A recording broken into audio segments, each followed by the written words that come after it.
Dubai air show में बड़ा विमान हादसा हो गया।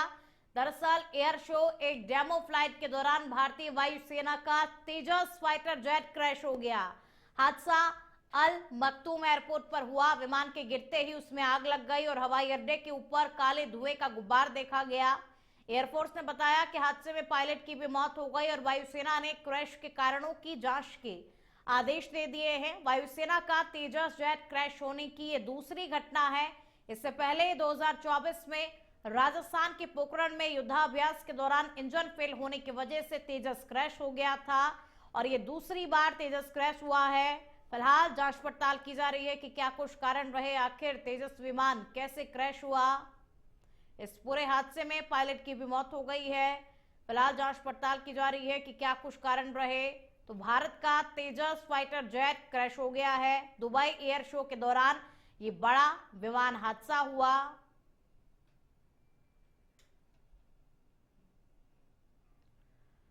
जयपुर के निर्जा मोदी स्कूल को अमायरा सुसाइड केस में central board of secondary education ने जांच में दोषी माना है। सीबीएसई की 2 मेंबर वाली कमेटी की रिपोर्ट के बाद स्कूल को कारण बताओ नोटिस जारी किया गया है। प्रबंधन को 30 दिन के भीतर जवाब देना होगा। इसके बाद में सीबीएसई आगे की कार्रवाई करेगा। जांच में सामने आया कि 4th क्लास की स्टूडेंट अमायरा लगातार बुलिंग की शिकायतें कर रही थी, लेकिन अनसुना किया गया। फॉरेंसिक जांच से पहले घटनास्थल को भी धोने जैसे गंभीर अपराध किए गए।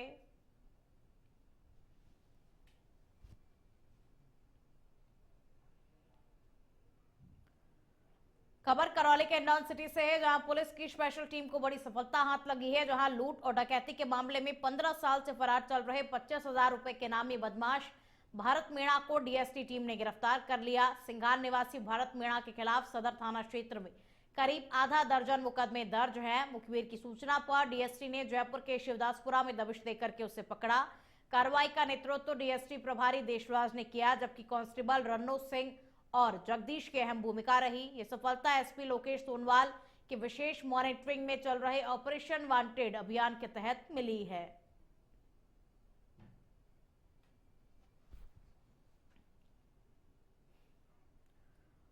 भरतपुर पुलिस ने क्रिप्टो और फॉरेक्स निवेश के नाम पर चल रहे एक बड़े फर्जी नेटवर्क का पर्दाफाश किया है। इस गिरोह ने प्रदेश में लाखों लोगों को ऊंचे मुनाफे और बोनस का लालच देकर के निवेश कराया और 4,05,000 लोगों से करीब 3,500 करोड़ रुपए का निवेश कराया।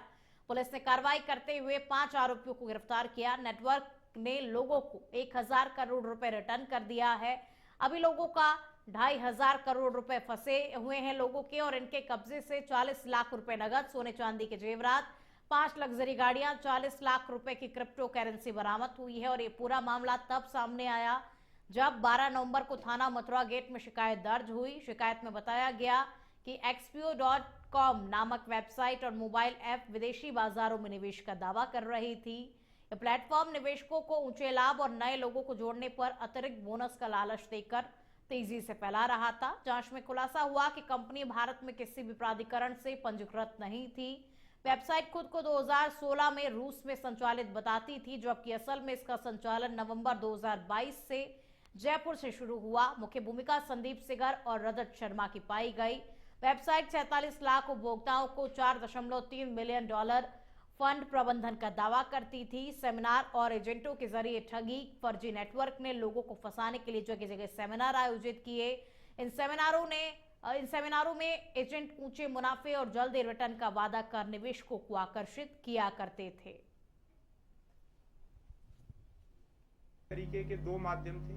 एक तो कैश था, उसको कलेक्ट करने के इनके एजेंट्स होते थे जो इन्होंने खुद ओवरऑल नेटवर्क डेवलप करके बना लिए थे।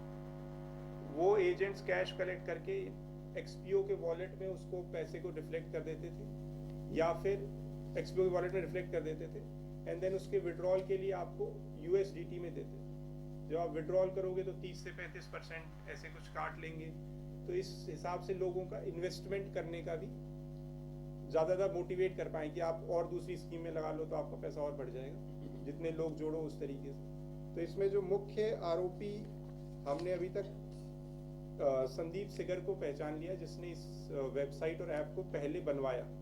तो जिसने इसको मूलतः बनवाया वो भी हमें पता लग गया वो है और उसकी तलाश जारी है। इसमें हमने 5 आरोपियों को अभी तक गिरफ्तार कर लिया और इसमें हमने जो बरामदगी करी है वह करीब करीब 40 लाख रुपए कैश बरामद किया है हमने। 40 लाख जो $43,000 के आसपास है वो USDT यानी क्रिप्टो करेंसी में रिकवर किया है। 5 लग्जरी गाड़ी जिसमें एक मर्सिडीज, एक फॉर्च्यूनर, 2 XUV, एक XUV और 2 स्कॉर्पियो हैं जिनकी कीमत करीब करीब 3 करोड़ है। और अब खबर रायपुर से है, जहां ग्राम पंचायत तुलसी नेवरा में 28 दुकानों का कॉम्प्लेक्स बनाने को लेकर के विवाद चल रहा है, जिसको लेकर राजस्व एवं आपदा प्रबंधन मंत्री टंकराम वर्मा ने बैठक ली। ये बैठक तिल्दा नेवरा में विधायक कार्यालय पर हुई, जिसमें सरपंच, सचिव, पंचायत प्रतिनिधि मौजूद रहे। प्रतिनिधियों ने बताया कि जिस स्थान पर वर्षों से छोटे स्थानीय व्यापारी अपनी डेली नीड्स की दुकानें चला करके आजीविका को कमा रहे हैं, वहीं पर बिना सहमति के कॉम्प्लेक्स बनाने का प्रस्ताव जारी कर दिया गया। विरोध को देखते हुए मंत्री ने निर्देश दिया कि पंचायत बैठक बुलाकर 28 दुकानों का प्रस्ताव रद्द किया जाए, जिस पर ग्रामीणों और पंचों ने कहा कि पुराने व्यापारियों के अधिकारों से समझौता स्वीकार नहीं होगा और आगे से शासकीय भूमि उपयोग, दुकान आवंटन और विकास कार्य पूरी पारदर्शिता से किया जाए। यहाँ पे शासकीय जमीन को पंचायत ने दुकान के लिए किसी को अलाट कर दिया था और बोले कि इसमें ऊपर से सहमति है। तो आज पंचायत के साथ बैठ करके मैं उन्होंने से पूछा कि किसकी सहमति है, ऊपर में किसको सहमति मान रहे हो करके। तो बोले हमको पता नहीं है, पर सरपंच बोला कि ऊपर से सहमति है और हम लोग विषय को समझ नहीं पाए और बिना समझे हमसे साइन करा लिए। बोले तो बोले जो हुआ है गलत हुआ है, बोले सभी लोग स्वीकार किए कि गलत हुआ है और पंचायत को क्या काम करना है, किसको देना है, नहीं देना है, ये पंचायत। बालोद में आदिवासी भूमि पर समता कॉलोनी नाम से अवैध कॉलोनी बसाने का मामला सामने आया है। माफियाओं ने खसरा 125 और 147 में अवैध प्लॉटिंग कर बेच दी। लोगों का आरोप है कि राजस्व जांच में खेल उजागर होने के बाद भी प्रशासन ने माफियाओं के खिलाफ में कोई कार्रवाई नहीं की। लोगों ने पूरे मामले को लेकर प्रशासन की कार्यशैली पर सवाल उठाए और आरोपियों के खिलाफ सख्त कार्रवाई की मांग की। ये वार्ड नंबर 15 है, रामनगर डोडी लोहारा, आदिवासी कॉलोनी। कौन बेचे आप लोग? कमलेश कुमार जैन डोडी लोहारा रहने वाला है और यहाँ तक बोला कि मैं गार्डन बना के दूंगा, सीसी रोड बना के दूंगा, नाली निर्माण करके दूंगा, पूरा फैसिलिटी दूंगा, लेकिन आज तक कोई सुविधा नहीं है। कब से आप लोग बसे यहाँ पे? यहाँ पर 10 साल 12 साल हो गया बसे। सबसे बड़ी बात यह है कि इस कॉलोनी को उसने फर्जी तरीके से काटा है। कागजों में नाम किसी और का है, काटा किसी और ने है और बेचा जिसको 2 डिसमिल है। यहाँ पे कागजों में 2 डिसमिल है और उसको 6 डिसमिल दिया गया है। जमीन कम है और ज्यादा जमीन रजिस्ट्री करा दी गई है। यहाँ पे 25 डिसमिल जमीन ऐसी है जो जमीन ही नहीं है यहाँ पे, लेकिन उसको बेचा गया है। तो ये जो बेचारे लोग हैं, जब यहाँ की मैपिंग होगी तो वो 25 डिसमिल जगह कहाँ से आएगी? तो उन लोगों की तो रजिस्ट्री कैंसिल होंगी। जयपुरिया इंस्टीट्यूट ऑफ मैनेजमेंट में इनोवेशन एंड एंटरप्रेन्योरशिप कमेटी की ओर से ईवीक 2025 का आयोजन किया जा रहा है, जो 24 से 28 नवंबर तक आयोजित होगा, जिसमें गेस्ट स्पीकर के तौर पर बुक माई एक्सपीरियंस के फाउंडर और सीईओ अनुभव कुमार, आईईसी की चेयरपर्सन डॉक्टर अंशिता अग्रवाल सहित कई एंटरप्रेन्योर शामिल होंगे। सभी युवा उद्यमी ब्रेकिंग बैरियर्स बिल्डिंग फ्यूचर विषय पर अपने विचार साझा करेंगे और युवाओं से उनके करियर को लेकर के संवाद करेंगे। कार्यक्रम का टाइटल स्पॉन्सर अर्थस्य कंसल्टिंग है, जबकि मुख्य मीडिया पार्टनर इंडिया अहेड और डिजिटल मीडिया पार्टनर द खटका है।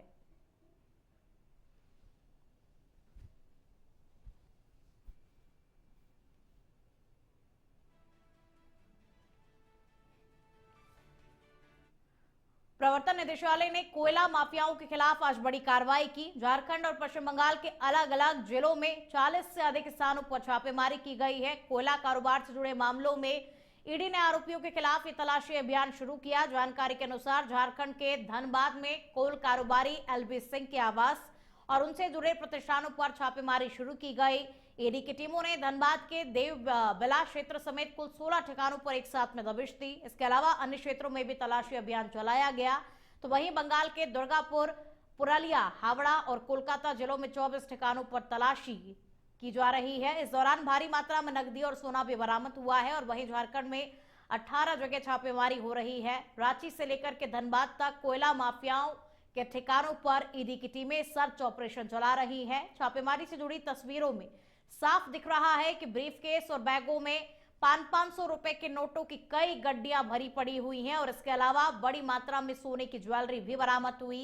ये कार्रवाई कोयला चोरी और तस्करी के कई बड़े मामलों से संबंधित है। मामलों के सामूहिक पैमाने में महत्वपूर्ण कोयला समेत अन्य चीजों की चोरी भी शामिल है और जिसके परिणाम स्वरूप सरकार को सैकड़ों करोड़ रुपए का भारी वित्तीय नुकसान हुआ।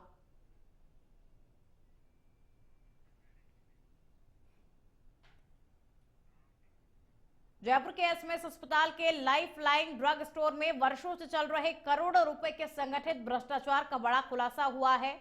एसीबी जांच में सामने आया कि पूर्व फार्मासिस्ट सुनील कुमार मीणा, वरिष्ठ सहायक मदन लाल बैरवा ने 2012 से 2019 तक निजी फर्मों से मिली भगत कर सॉफ्टवेयर में हेराफेरी की और एलडी पेनल्टी की एंट्री रोक दी, जिससे कंपनियों को बड़ा फायदा मिला। लगभग 5 करोड़ की एलडी राशि में लगभग 4 करोड़ की वसूली तो परिवाद के बाद हुई, लेकिन 1 करोड़ 43 लाख रुपए अब भी फर्मों पर बकाया है। 2024 में ड्रग स्टोर में आग लगने के बाद इसको लेकर के जांच पड़ताल तेज हुई और सरकार को हुए आर्थिक नुकसान का खुलासा हुआ। एसीबी ने दोनों अफसरों पर एफआईआर दर्ज कर ली है और अब उनके बैंक लेन देन, फर्मों से संबंध और अन्य अधिकारियों की भूमिका की जांच पड़ताल की जा रही है, जिससे चिकित्सा विभाग में इस वक्त हड़कंप मचा हुआ है।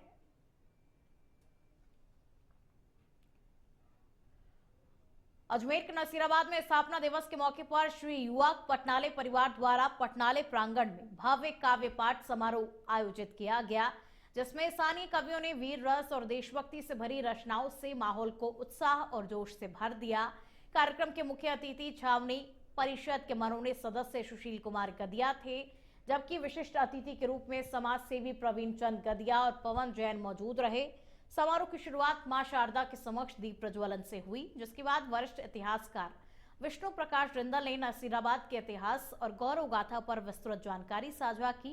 रोशन परिहार, वीणा गर्ग, सर्वेश गार्गिया, बेकस अजमेरी और संजय मेहरा सहित कई कवियों ने प्रेरक और देशभक्ति से ओतप्रोत कविताएं प्रस्तुत कर खूब वाहवाही लूटी।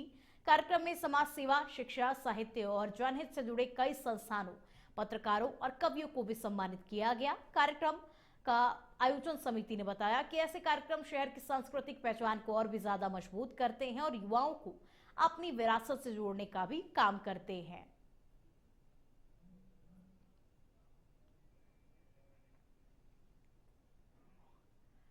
उज्जैन में श्री महाकालेश्वर मंदिर प्रबंध समिति की बैठक कलेक्टर रोशन कुमार सिंह की अध्यक्षता में हुई। इसमें मंदिर प्रबंधन, अवसंरचना और श्रद्धालु की सुविधाओं से संबंधित विभिन्न महत्वपूर्ण विषयों पर विस्तृत चर्चा हुई और कई प्रस्तावों को पास किया गया। श्री महाकालेश्वर मंदिर प्रबंध समिति ने 278 करोड़ रुपए के वार्षिक बजट को मंजूरी दे दी है। इस निर्णय के तहत मंदिर में कार्यरत कर्मचारियों को महंगाई भत्ता, एरियर और बोनस दिया जाएगा। साथ ही श्रावण मास में भेंट पेटी से प्राप्त दान राशि से मंदिर के पुजारी पुरोहितों को मानदेय देने का भी फैसला किया गया है। बैठक में मुख्यमंत्री द्वारा शुरू की गई श्री अन्न प्रसाद योजना और श्री महाकालेश्वर बैंड पहल की सराहना की गई है।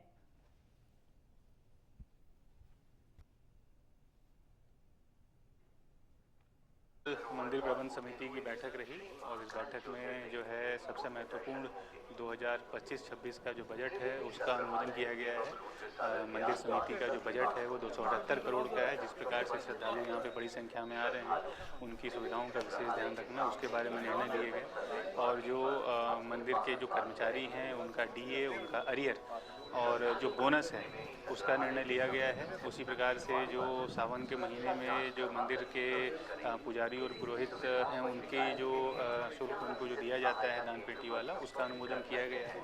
और दो महत्वपूर्ण निर्णय जो मंदिर समिति ने अभी विगत दिवसों में लिए हैं, एक तो श्रीयन जो प्रसाद की जो शुरुआत हुई है उसका प्रबंध समिति के सभी सदस्यों ने बहुत बधाई दी उसके लिए, क्योंकि वो एक बहुत अच्छा निर्णय रहा। और दूसरा जो है एक महाकाल मंदिर का जो स्वयं का जो एक ब्रांड जो शुरू हुआ है, जिसकी शुरुआत माननीय मुख्यमंत्री जी ने की थी, उसके बारे में भी प्रबंध समिति के सभी सदस्यों ने बहुत बधाई प्रेषित किया और उसका भी बड़ा अच्छा एक फीडबैक है। और संभवतः पूरे देश में पहला मंदिर है जिसका स्वयं का ब्रांड है, जो कि एक हमारी सांस्कृतिक परंपरा को और आगे लेकर जाता है। इस प्रकार से आज मुख्य जो निर्णय यही रहे हैं मंदिर प्रबंध समिति के, जिसका कि हम लोग पालन करें। मध्य प्रदेश में पर्यटन को बढ़ावा देने के लिए पीएम श्री हेली पर्यटन सेवा की शुरुआत हो गई। मंडला जिले के विश्व प्रसिद्ध कान्हा नेशनल पार्क से कैबिनेट मंत्री संपतिया उइके ने हरी झंडे दिखाकर हेली सेवा का शुभारंभ किया। मध्य प्रदेश देश का पहला ऐसा राज्य बन गया है जिसने अंतरराज्यीय टूरिज्म हेलीकॉप्टर सेवा शुरू की है, जो प्रदेश के प्रमुख पर्यटन स्थलों को तेज और सुरक्षित हवाई कनेक्टिविटी से जोड़ेगी। कैबिनेट मंत्री संपतिया उइके ने कहा कि इस सेवा से न सिर्फ पर्यटकों को सुविधा मिलेगी, बल्कि जिले के व्यापार में वृद्धि होगी और स्थानीय लोगों के लिए रोजगार के नए अवसर पैदा होंगे। मंत्री जी को और देश के यशस्वी प्रधानमंत्री जी को बहुत बधाई देती हूँ कि जिस तरह से पूरे देश के अंदर पहला राज्य मध्य प्रदेश है जहाँ पे पीएम श्री वायु सेवा शुभारंभ किया गया है, जिसमें मंडला की कान्हा नेशनल पार्क में भी आज यहाँ पे वायु सेवा के माध्यम से आज यहाँ पे ओला आई। और आप देख पा रहे होंगे कि इतना अच्छा यहाँ पे हेलीपैड बना हुआ है ग्वारा में। यहाँ पे आज ट्रायल के रूप में आज से शुभारंभ हुआ है। और यहाँ जबलपुर से कान्हा और कान्हा से बांधवगढ़, ये सभी जगह जिस तरीके से हमारे टूरिस्ट जबलपुर तक आते थे और जबलपुर से आकर के बाई रोड वो कान्हा जाते थे, काफ़ी लंबा 200 किलोमीटर के आसपास उनको सफ़र करनी पड़ती थी, पर ये बहुत ही सस्ता और समय बचने वाला ऐसा वायु सेवा शुभारंभ किया गया है, जिसके चलते हमारे सभी देश विदेश के सभी हमारे अंतर्राज्यीय सभी हमारे टूरिस्ट, हमारे जो पर्यटन के प्रेमी ऐसे भाई बहनें सब लोग आएंगे और इसका ज़्यादा से ज़्यादा फ़ायदा हमारे कान्हा नेशनल पार्क में आकर के और वो लोग अपना समय बिताएंगे। उसके चलते जो इमरजेंसी में हमारे भैया बहनें मंडला, बालाघाट, सिवनी, ये सभी भाई बहनें भी इसके माध्यम से भोपाल है, बांधवगढ़ है,